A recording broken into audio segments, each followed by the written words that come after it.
Teammates are everything. This is RamView.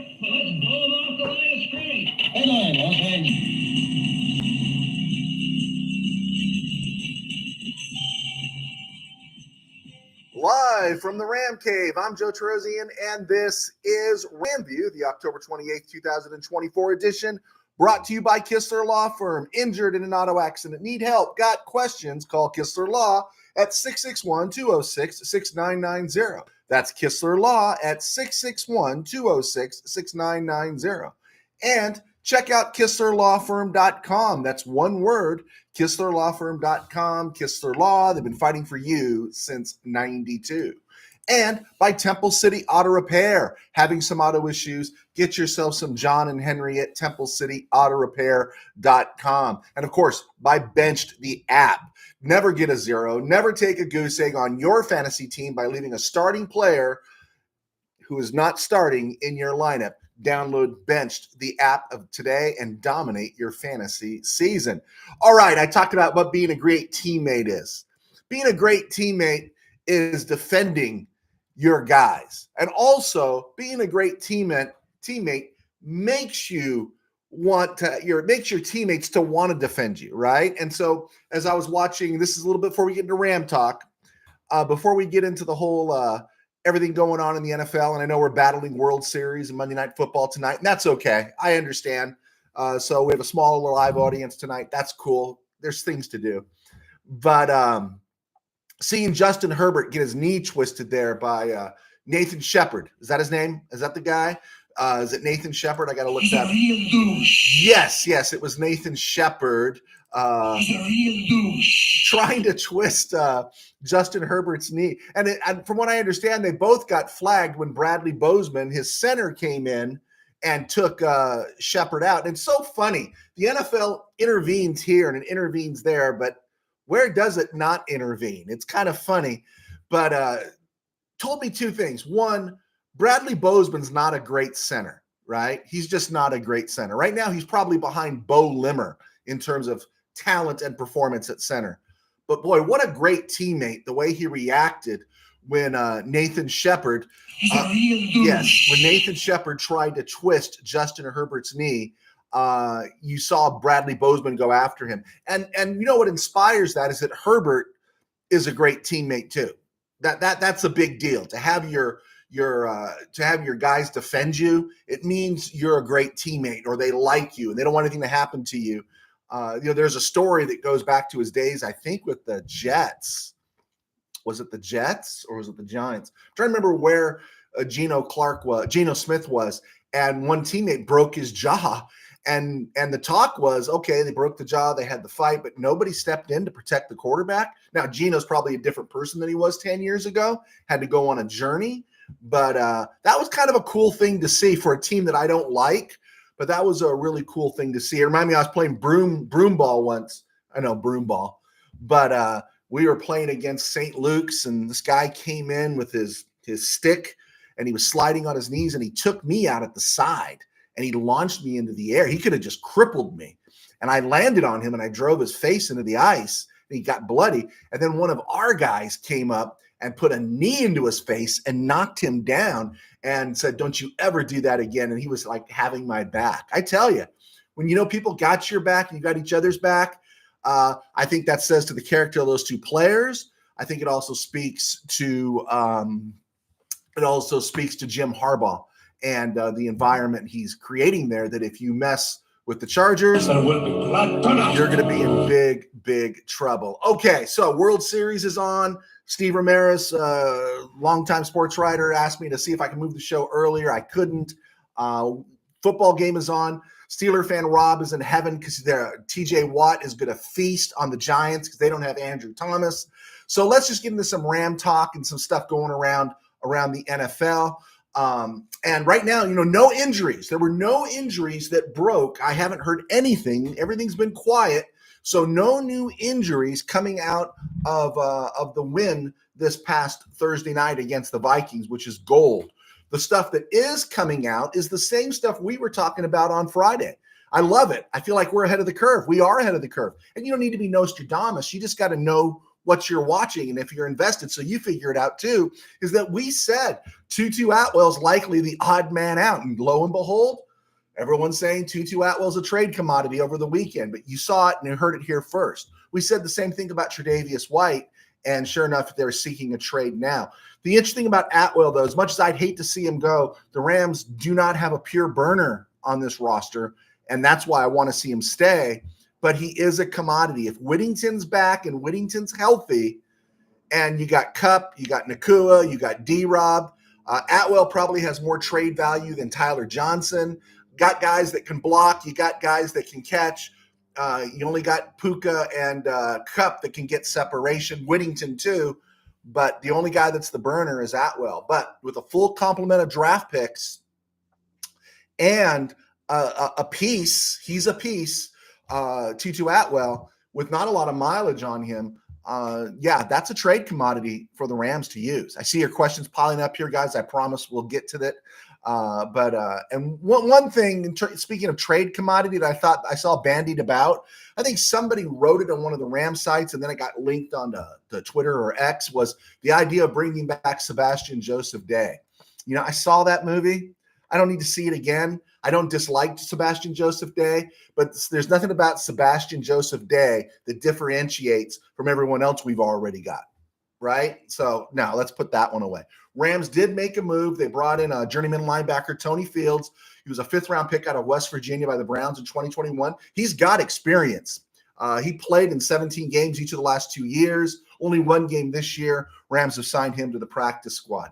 The next big chip or big domino to kind of tip over in terms of this, in a good way, for this Rams recovery period is Steve Avila. We know Joseph Noteboom is in the window. He's practicing. Don't get why he wasn't activated, but we'll live with it. But Steve Avila is the next big chip in terms of return. Haven't heard anything about Jonah Jackson. Haven't heard anything about John Johnson. But Steve Avila is critical here, and we've seen, testimonies borne out. You keep Stafford upright, everything's going to be golden. But Avila had his surgery, if you remember, in September, and the original timetable was for him to return in November. And according to the Rams' schedule now, their next game, Week 9, will be played in Seattle, and that is in November. And so the window should be opening. If everything's on track, the window should be opening. If Atwell or any of those draft picks are moved for an offensive lineman, then I think we know we got a problem in terms of Avila and Jonah Jackson. And you can't rely on Noteboom to stay healthy. And I don't think as much of a gritty effort as he's giving the Rams, I don't think you want to go with Justin Diedick at left guard in your back half of the season push and hopefully a playoff push. So Avila is someone to keep an eye on right now. Offensive line, if they can do it again, it'll be the 3rd straight week. We're going to see Alaric Jackson at left tackle, who's playing well, Justin Diedick left guard, Bo Limmer at center, Kevin Dotson at right guard. I thought he had one of his better games this week, and then Rob Havenstein.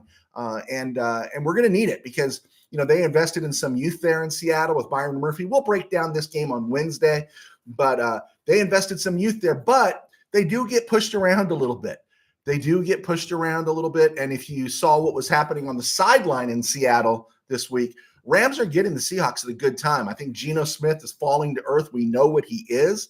DK Metcalf was out this past week, so they're banged up a little bit. Always need a DK Metcalf. And defensively, they've got some issues. So there's an opportunity here for the Rams. You're getting them right when you want them. And so that's neat and good for the Rams. Remaining Rams schedule, Seattle 4-4. They got worked by Buffalo this past week. And then we get the Dolphins at SoFi in Week 10. Those bums lost to the Cardinals. I'm sick of the Dolphins. How do you lose at home to the Cardinals? Cardinals got another gift, right? They got a gift from the Bolts. They got a gift from the Finns. And now they're 4-4 and technically in first place right now. So the Dolphins, I hope the Rams just squish the fish, man. Really upsets me. Patriots got to win. They're the Rams' Week 11 opponent in New England. They're playing for their guy, but that's still a layup the Rams got to make. Eagles in Week 12 at SoFi. Jalen Hurts looked as good yesterday as he did probably since 2022. And that's something to think about because of his receivers and everything else. Saints in week 13, Rams go to New Orleans. We want that disaster to keep happening. And the question is, when does Dennis Allen get the old heave-ho? Then we follow the Saints up week 14 with the Bills. That's a team that the Rams are going to struggle with at this point right now. I'm not worried about the AFC, right? We're worried about getting through the NFC. And then week 15, we got the 49ers who are on bye this coming week, which is good for them. They got to 4-4. Some of their guys are going to get healthy. We'll talk a little bit more about the 49ers. Week 16, the Jets. Jets are falling apart. They're grounded, and they might be time for a recall there. The Cardinals in week 17, that's preposterous that they're 4-4. Really upsets me. And then, of course, we get Seattle again to close out the season. Both the Cards and Seattle are at SoFi to close out the season. Before we get to around the NFL and other places, let's take a look at what you guys – actually, we got an audience. I was not expecting an audience. Mr. Burns, Mr. Bowen, USA expat, thanks for joining us, guys. Let's see what we got here. Tim Burns, Detroit special teams were special. 52-14, losing yardage totals by 200 yards, yet dominating. They were amazing, right? And give them credit. It's hard to define if you're not there, you're not close, who's a spiritual leader. But I would have thought losing Hutchinson, they would have had some drop back. But they beat, the Vikings without Hutchinson. They did what they should have done. This is exactly that 52-14 blasting of the Titans is what they should have done. So they're doing the things beyond what they thought they could do and what they should do. This is a resilient Detroit team. I do think they have to make a move. They do have to make a move for an edge guy. They've got to do something there. But this is the team. This is the team in the NFC right now. I really believe that. I think they are the team. And just remember, when they played the Rams lost by one score, one possession in OT, with 3 of their offensive linemen going down. Something to keep in mind. Steve Ramirez dropped in to say hi. It's World Series time. Thank you, Steve, for stopping by. I appreciate the hangout there. And thank you so much. Willie Bowen, LA Rams will dominate their next game. Warm up. Please, right? Please. The Rams haven't, Seattle hasn't been, is it Lumen Field? Hasn't been a house of horrors like Soldier Field, right? It just hasn't been. The Rams have put up and shut up there. The Seahawks and their 12th man and everything. So it's again, here's an advantage for the Rams. They play a road game every week. Every week it's a road game at SoFi pretty much. So they're not going to be intimidated by the 12th man stuff. It's just a question of execution, and we hope they pull that out. Willie Bowen, who is the new running back on the LA Rams? The new running back. Did I miss something, guys? Did something break while I was on the air? I got Kyron Williams, Blake Corum, Ronnie Rivers. Oh, and then there's Cody Schrader, who hasn't been activated. He's on the active roster. He just hasn't dressed out. He was the 49er reject. So if we got somebody else, let me know. Tim Burns, do we go ahead and give Kyron money sooner than when he gets to 20 games in a row with a TD? I say so. At this point, he's not just showing he's competent and good. He's showing he's exceptional. And he blocks so well. There was a couple of plays this week. It was yesterday. It was the 49er game. Did you see the one where who was it Overshown? Was it Overshown came off the edge last night and just blasted Brock Purdy from his blind side? Who missed that block? The rookie running back, Isaac Garrendo. He missed that block. That's why running backs don't play. That's probably why Zach Evans is unemployed or on a practice squad somewhere. All the talent in the world, but man, you got to block. You got to be able to do pass pro. And Kyron Williams does that. Let alone catch the ball, let alone run the ball. So, yeah, I'm kind of hoping right now, again, if he skates through the rest, the Rams are under no obligation, but I think it would be first priority. And I was going to ask you guys what you think about that. Good question, Mr. Burns. Would you give him 3 for 39, 13 a year for 3 years? Would you give him 11? I don't think you want to move beyond 13. I know the salary cap could jump up and make things more doable, but I don't know if you want to go into the 15 range on a running back if it's not Christian McCaffrey. And, again, look at Christian McCaffrey. He's not playing. Derrick Henry's the outlier here. I don't think he's Derrick Henry.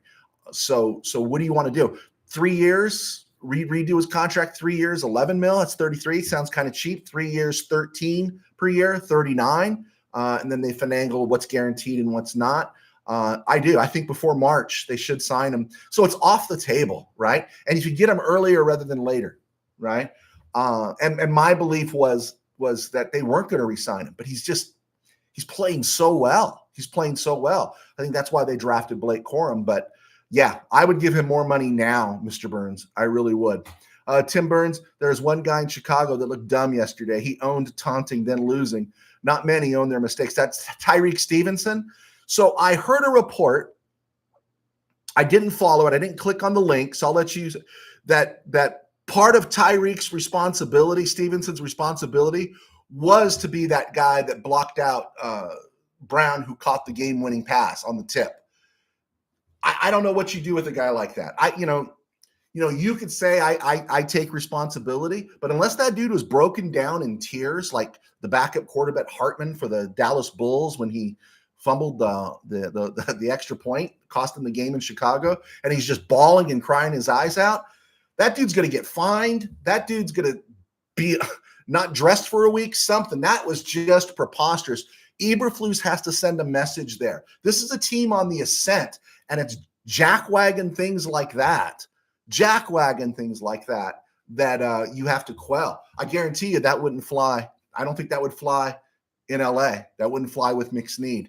That was just bad. That was just bad. People make mistakes. I get it. But sometimes people think the consequence of making a mistake is just, my bad, dude. My bad. Really? Really? That's what it is? You're 4-3 now. Now you got to play the Cardinals, who keep finding ways to win on the road. You got to go down to Arizona. And what if you fall to 4-4? What happens? It's a young team, so the emotions are all over the place. That guy ticked me off. You can forgive, but there's got to be some consequences more than, just my bad, bro. My bad. So, yeah. USA expat. Is it just me, or do we really have to see Kyron's mom after each carry? I'm okay with it, because if they show Kyron's mom, that means they're not showing LeBron. They're not showing, Taylor Swift. They're not showing some fake fan somewhere. I could live with players' wives and Kyron's mom. But I understand where you're coming from, USA expat. Tim Burns, who is the highest paid quarterback in the NFL again? Jones is way too loyal. Yeah, I think I posted that on social media last night. I said 61 rocks a year doesn't quite buy what it used to, right? It's just, no one dislikes Dak. I like Dak. But here's my problem with Dak. Does he not know? Does he not fathom what 61 rocks means? He doesn't want a ring. He wants to be the highest paid player in the NFL. Okay, you got it, and now you got nothing, right? Nothing. Good day, sir. You lose, right? I just don't get it. He should have taken 45 and set the example, and then they could have said, CD, take 25. Take something here, and let's get this team. Really, honestly, I know I'm talking about other people's money, but my gosh, 25 rocks, 61 rocks, 50 rocks, all these millions of dollars. But the second your career is over, and no one's going to remember you. And you're going to get blasted and beaten up. I don't get it. I was kind of rooting for the Cowboys last night. I was hoping, and there was a couple things that I was thinking about watching that game, but I was thinking about them because of the 49ers. But yeah, 61 rocks just doesn't buy what it used to. Tim Burns, Niners will get hurt again. The Cards will come back to us. I only worry about the sea urchins. We need to win some away games. I'm not. It's funny. I because of history, I don't worry about the Seahawks. I don't. Right? Maybe I should. And you can get right in my grill Monday or Sunday night, 5 p.m., 6 p.m. Feel free to get in my grill, Mr. Burns. I generally don't worry about the Seahawks. I think the Rams can play there. I think the Rams can win there. Tim Burns, Steeler fan Rob is blowing up his inflatable TJ Watt buddy as we speak. Oh, yeah. He's going to get 30 sacks tonight. Andrew Thomas isn't playing. Steelers are going to win 35-0. And Steeler fan Rob's going to be saying, oh, yeah, Steelers are going to the Super Bowl. Tim Burns again. All right. I would do 12 rocks for Kyron for 36 mil. Yeah. DHP, Kyron Williams does not need to get more than 3 years. He and Noteboom lived on injured reserve. 3 years, though, right? 3 years, DHP? Wouldn't you do 3 years for Kyron Williams at this point? Tim Burns, is Kyron's mom hot or something? I don't know. I think people just like the story. I think they just like the story. I think she's better looking than Taylor Swift, which I don't understand that attraction. Tim Burns, everyone is going for the bag is why parodies become mediocrity of late. Hey, even when you look at Matthew Stafford, who, like I've said it oftentimes, outside of Allen, Mahomes, maybe Justin Herbert, I don't know. There's not too many guys I'd trade Matthew Stafford for, but Rams are beginning Matthew Stafford at a break. I think people know. And look at Mahomes. He gets paid big money, but he's always readjusting, right? He's always readjusting. Okay. Thanks, guys, for the questions. I appreciate everybody here tonight. I did not expect it. Around the NFL and other places, looking at some quarterbacks here. Bryce Young, 37 attempts, 2 touchdowns, 2 interceptions, 6 yards per attempt. I guess that's considered probably his best day as a pro, right? Best day as a pro, and they lost 28-14. The late touchdown was more like 28-7. Maybe it's something they can build on. Poor dude, I feel bad for him. Jordan Love injured his groin, and Malik Willis is now in. And Malik, you wonder how that's going to work out. It's so funny. You could lose Aiden Hutchinson, your best defensive player, but the Lions don't skip a beat. They've won 2 games since that game in Dallas, right? And then you got Jordan Love going out, and I think that's a much bigger deal. Not that Malik Willis is playing bad, but that's really going to be a test for the Packers going forward. And then looking at that Texan Indy game, we brought up last week. We brought up, Flacco fever, man. Why would you mess with that? They pulled out the win last week. And then this week they went to Houston and they started Anthony Richardson. But Anthony Richardson begging out for a play down the stretch there because he was tired, he's not the guy. He's not the guy at all. He's just not. The quarterback doing this because he had to scramble. No, he's not the guy. He's just not the guy. I'll say it again. He's not the guy. And I'm a very spiteful person. If I was HC and my quarterback did this and asked out of the game, I wouldn't have put him back in. I'd have gone to Flacco. I just would have put him in, said, you're not going back in. He's the leader of the team. He's the quasi coach on the field, right? And so I think the Colts, who've just performed beyond expectation this year, and I think Flacco had a lot to do with it. And I like Anthony Richardson's talent, but they're 4-4. They got to make a decision. Do they want 2024 season to be about development for Anthony Richardson, or do they want it to be about winning? Because if they want to be about winning, they got to go with Flacco. If they want it to be about development, then great. You run Anthony Richardson out there, you finish 7-10. You finish 8-9. But there's an opportunity here for the Colts, and I don't think Richardson right now is ready to play. How many games did he play in college? 14. He only started 14 games in college. It shows. Everything that you're seeing in him shows that he just hasn't played a whole lot, and he didn't play a whole lot last year. So you got to decide. Steichen has to decide. Is it going to be development this year? Waste another year of Jonathan Taylor's career? Waste another year of a lot of these guys' career? Is it just going to be a development year? Or are we going to try to win? Because you can't have both right now in Indy. I could feel my Colt fan friends, Rich Whittington and others, the heat on the back of their neck enough to fry an egg. Okay. Other question came to me. This one was asked to me. Do I know how the election selection is going to turn out? I do not know how the election selection is going to turn out, right? I guarantee you this, half the country, well, a good portion of the country is not going to be happy, right? But I will say this in regards to Nick Bosa last night. I do love people that fight back against the ministry of truth, right? And are not sheep. So I'm going to go a little easy on Nick Bosa, even though he's a 49er fan. I know it's different leagues, but you saw Popovich go off on Trump the other day.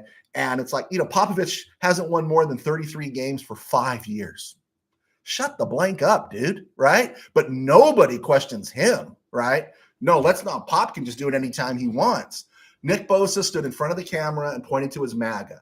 You don't have to like MAGA. You don't have to everything, but the Ministry of Truth always wants you to agree with what they say, right? And we know where our culture of our media is. The KBM is the Ministry of Truth. And so when someone's not a sheep and someone fights back a little, I'm going to go, I applaud Nick Bosa. I applaud him for doing it. Coach is on the hot seat. I moved Dennis Allen to the top, followed by Mike McCarthy.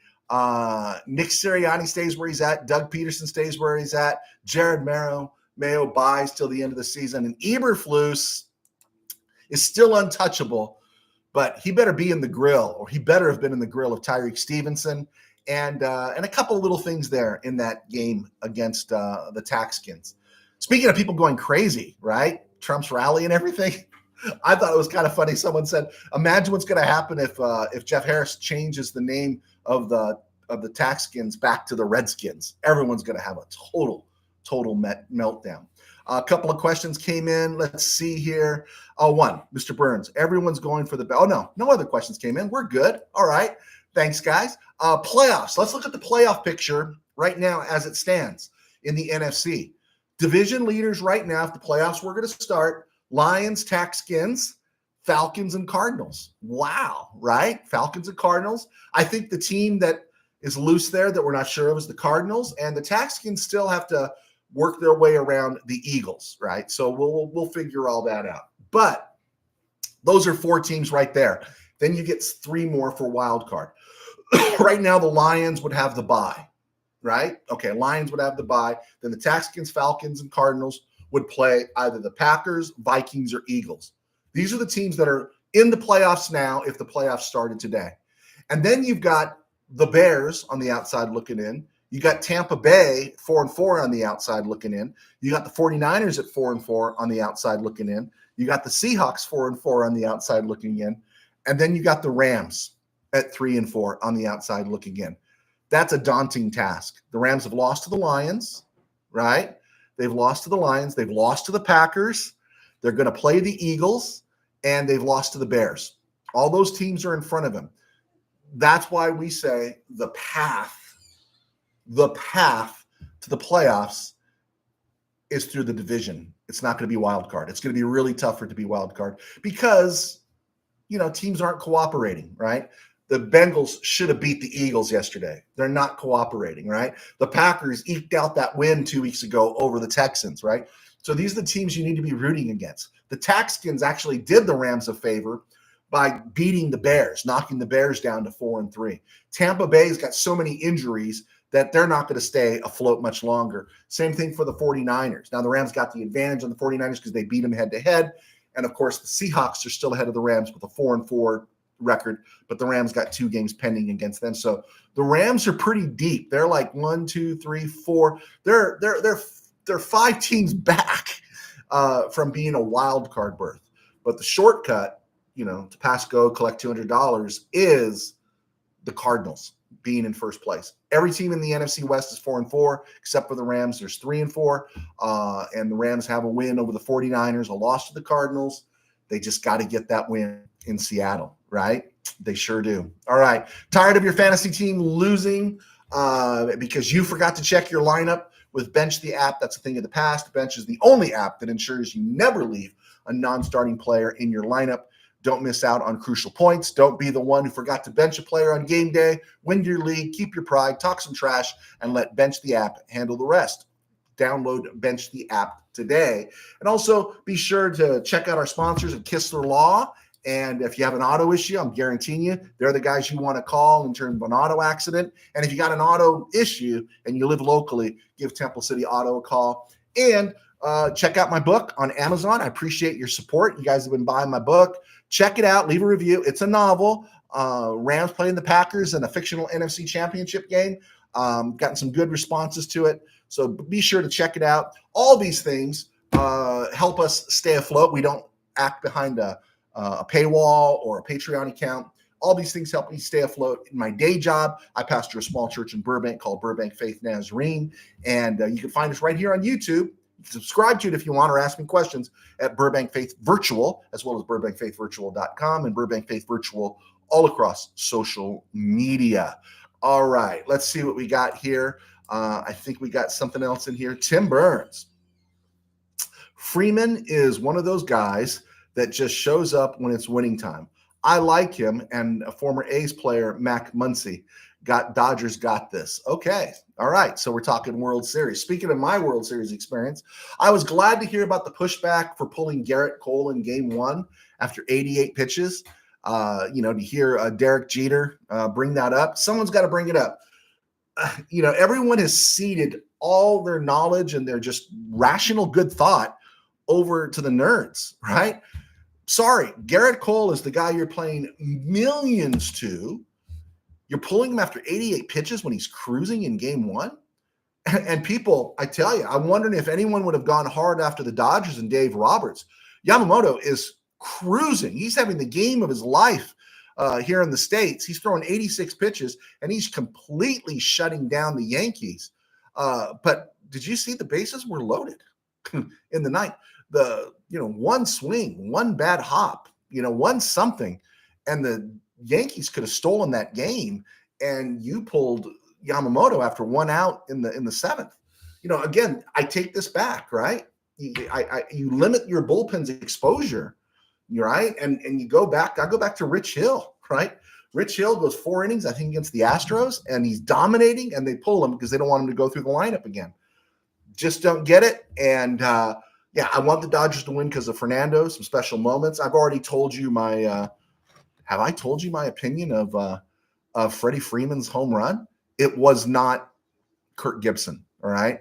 First, Freeman legs out a triple, so he was healthy enough to move. Gibson was crippled with 2 bad knees. Second, it was off a left-hander that's a journeyman, Nestor Cortez. Was that who it was? And Gibson's home run was off Dennis Eckersley, the most dominant reliever in baseball that season and for a number of years, Hall of Fame level. That's the Mariano Rivera of the 80s and early 90s, okay? That's who Dennis Eckersley was. The other aspect of this was these Dodgers are not those Dodgers. In 88, those Dodgers were a team that was really hamstrung, right? These Dodgers have bats everywhere. These Yankees are not those A's. Those A's were on the precipice. That was the start of 3 consecutive World Series appearances. They not only had Canseco, they not only had McGuire, they had Carney Lansford at third. They had Ricky Henderson in left. They had Dave Henderson in center. They were bringing Don Baylor and the Cobra, Dave Parker off the bench. I mean, they had guys everywhere. And they also had, Dennis Eckersley on the hill. They had Dave Stewart. They had so many guys. They had Bob Welch. They had so many guys. And no, this Yankee team's not as formidable as the 88 A's. So it was a great moment for Freddie Freeman, but let's not raise it to the level of Kirk Gibson. It was a great moment, but it wasn't Kirk Gibson. All right. Bronny got sent down to the G League. So I ask again, what was the point of LeBron having his moment? It was about LeBron having a moment for himself and creating an inorganic history. Lakers are 3-0 and everyone's salivating. Who cares? Nothing changed really in college football. I don't think there was that big upset. I got Georgia number 1, Oregon number 2, Penn State number 3. I dropped Texas to number 4 because of the Vanderbilt game. Miami's number 5, Alabama 6, Ohio State 7, LSU 8, Clemson 9, Indiana is at 10, Notre Dame at 11, Kansas State 12, Missouri 13, Illinois 14, Army 7, Army 15. I just haven't seen some of these other teams. On the outside looking in, USC, Nebraska, Michigan State. I was really rooting for Nebraska against Ohio State. They got close. They just didn't finish. Okay, let's look at the NFC West this week. Seahawks get the Rams at home. Biggest Ram game of the year. 49ers are on bye. This is not good. They're going to get all healthy. That's good for them, I guess. Cardinals get the Bears at home. Would be really nice if the Bears were going to to Arizona with a win. The loss helps the Rams, but I don't know how the Bears are going to perform in Arizona. Do you know how the Bears are going to perform in Arizona? We need them to beat the Cardinals, right? The Bolts and the Dolphins just jobbed the Rams seriously, right? Arizona's opponents keep screwing things up.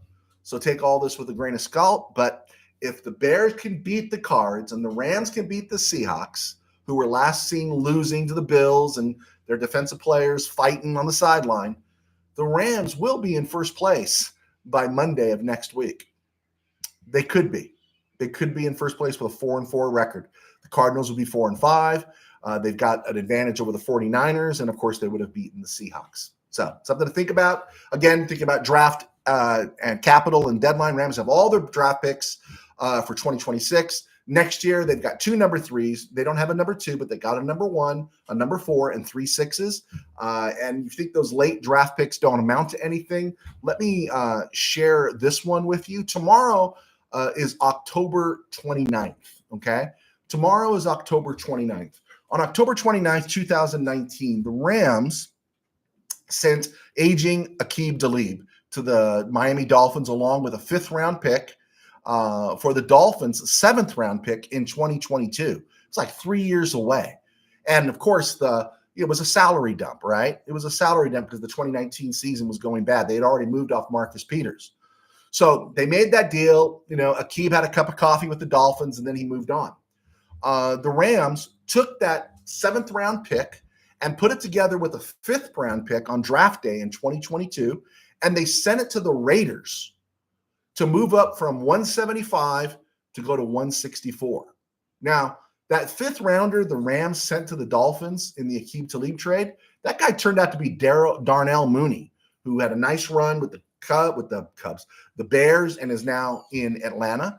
The 5th-round pick the Rams sent, along with that 7th-rounder to the Raiders, became Matthew Butler. He's a backup defensive tackle. The 7th-rounder became Thayer Munford. He's a backup tackle, offensive lineman for the Raiders. But who was the 5th-rounder the Rams traded up for? That 5th-rounder the Rams traded up 10 spots to get or 11 spots to get in the 2022 draft. That was Kyren Williams. Kyren Williams. And now you know the rest of the story. The Rams essentially flipped Aqib Talib for Kyren Williams. There you go. Put that in your pipe and smoke it. All right, let me get to the league here. I was 10-5. I was 10-5 this weekend. Actually did pretty good. I had the Bengals over the Eagles, but that didn't work out. I had the Ravens over the Browns in the Art Modell Bowl, and I was happy for Jameis Winston. But maybe we can cool our jets a little bit on this Super Bowl stuff for the Ravens. Just a little bit. Colts, Texans. I had the Texans, and Anthony Richardson's a problem there. Packers, Jaguars. I had the Packers in the Bryce Pott Bowl. Cardinals, Dolphins. Yeah, whatever. We know how that turned out. Jets, Patriots. We know how that turned out. I think Aaron Rodgers is going to lose his position as interim head coach for the New York Jets. You think someone else is the head coach. Aaron Rodgers is the head coach, and I think he's on the hot seat. Falcons, Buccaneers. Atlanta's going to win the South. So we want Atlanta to keep winning. We want the Buccaneers to keep falling. We like the Saints to keep losing. They're not going to be much of a threat. Rams do get them in a layup game at the Superdome later this year, week 13, I think. Chargers got the win. Why they couldn't do it last week, I don't know, but they got the win this week. Bills hammered the Seahawks. Broncos beat the Panthers. Right? Super Bowl replay game. Denver won 28-14. Bo McFrickin Nix, right? 3 touchdowns, ran for 1. Broncos are looking good. And Chiefs Raiders, right? Chiefs Raiders. So I'm watching the Chiefs Raiders game yesterday, and they got that pick. Their defense made that play, tapped the ball, got picked off, and they were goal to go there. It's 17-13. They ran the first 3 plays. They got nowhere near the end zone. It's in the 4th quarter, I know, but it wasn't that late. And instead of kicking the field goal, they went for it, and Minshew got sacked. Note to Antonio Pierce, kick the ball, go to 17-16, and reward your defense for making the play and stay in the game and keep everyone motivated, keep everyone hungry instead of deflating them by getting turned away on 4 downs. Taxkins beat the Bears. I did have the Taxkins beating the Bears, but I'm definitely, again, I'll say it every week, I'm wrong on Jaden Daniels. I'm good with it. My only problem with the Taxkins is that they're not the Redskins. And then, of course, About the 49ers. Let me wrap this up right here with the 49ers. 49ers aren't great, but of course they got all those injuries, right? And it was a 30-24 game, and a rotten Cowboy team had a shot last night. So the 49ers are no one to fear. Now, I know they're getting players back and they're going to be better, but they're not a team to fear. They are exactly who we said they were, right? They were a team whose window is shrinking and shrinking. We said that from the get-go. Everyone else is jumping on board now, but we said that. They're old, they're aged, and they're just not quite good enough. And they're going to get some guys back, but I don't know if they're going to get enough back to make a difference. And so they're good. The one thing the 49ers do know how to do, though, is they know how to win. They just know how to win. They finished off that Cowboy game. It got close, it got scary, but they finished it off, right? So kudos to them. Hate their guts, but kudos to them. All right. Let's see. Mark Reber, sorry, watching the World Series now. No problem, man. No problem. LA Rams victorious over the Seahawks. Willie Bowen. No problem there. Okay, guys, I think we did it. We did 40 minutes. We're cool, right? You guys want to watch the World Series? I can't believe anybody hung with me today. Thank you so much for hanging with me. And we are going to let you go now. And I will be back. Check us out on Spotify, from the RamCave on Spotify. And we will see you Wednesday. God bless. Take care. We'll see you soon.